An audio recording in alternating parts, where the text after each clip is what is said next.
इन महापुरुषों को सचखंड का कख भी पता नहीं ना, सतपुरुष के बारे में जानकारी, और इतना टोल जोड़ कर काल के मुंह में झोंक दिया, करोड़ों व्यक्ति फूंक दिए, उस काल के जाल में डाल दिए इन्होंने, और अब बिना मानते।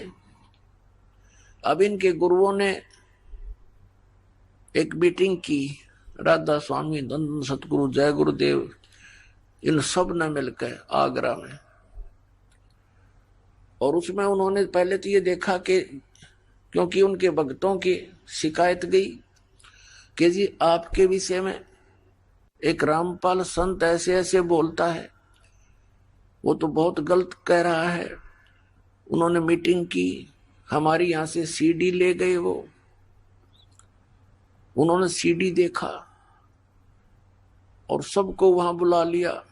600 एकड़ जमीन किराए, पहली जनवरी की बात है 2012 में जनवरी में, और खड़ी फसल का मुआवजा दे दिया, और ये सब जगह मुनादी करवा दी कि सबने आना है, गुरुजी एक नवी गल दसेंगे। तो इस श्रद्धालु तो पहुंच जाते हैं, पता नहीं क्या फार्मूला और बताओगे भक्ति का। कई लाख व्यक्ति इकट्ठे हो गए, 600 एकड़ जमीन, उत्तराखंड जमीन, करोड़ों आदमी आ जाए उसमें। पहले तो उन्होंने डिस्कस किया कि रामपाल का क्या करें इसका। अब रामपाल का क्या करेंगे, पहले तो अपनी किताब न फूको इनने, जब रामपाल का करियो कि मैं करोगे थे। तुमने लिख रखी, तुम्हारे प्रवचन तुम्हारा ज्ञान दास तो पढ़ के सुनावा है भाई, पुस्तक मोल ले रखी है, आप पढ़ो औरों को पढ़ाऊं, देखो ये महापुरुष ऐसा ज्ञान देते हैं। फिर सीडी दिखाई उनका नहीं समझ में आई कि अभी केस करेंगे तो किस पे करोगे, इनकी दूरी पोल खोलूंगा, फिर करके देखो एक बार।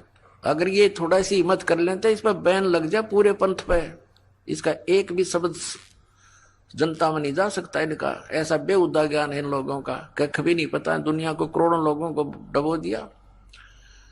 फिर उन्होंने नवी गल ये दसी सबको कि किसी की पुस्तक नहीं पढ़ना और किसी की सीडी भी नहीं देखना, वो नहीं लेना।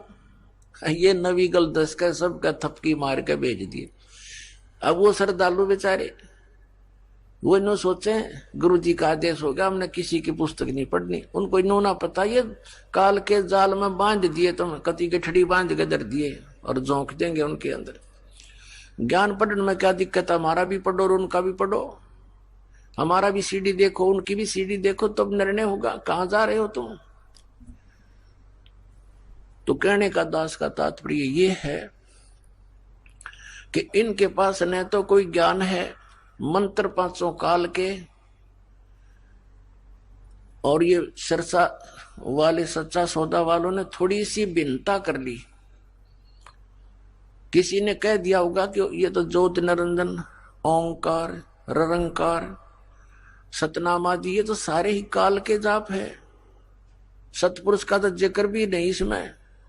तो इन्होंने अपनी सूझबूझ से कि लोग नो ना कहेंगे ये काल के नाम हैं, 3 नाम चला दिए, सतपुरुष, अकाल मूर्त, शब्द स्वरूपी राम।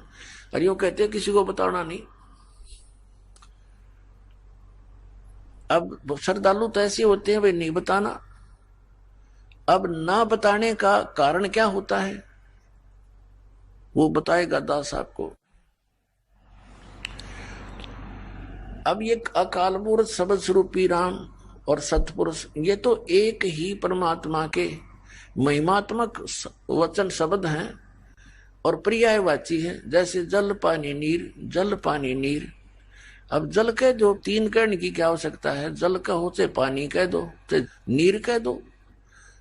जल पानी नीर कहने से मोक्ष हो जाएगा, यानी सतपुरुष, अकाल मूर्त, शब्द स्वरूपी राम ये रटते रहो, नहीं। उसको तो हमने खोजना है, पाना है, जिसको सतपुरुष कहते हैं। जैसे जल है, जल को तो हमने पाना है, वो कितना आवश्यक है हमारे जीवन के लिए, तो वो कैसे मिले। ये प्रोसेस अलग है, ये प्रोसीजर न्यारा है। बोकी लाओ, पाइप लाओ और फिर बोकी मारो।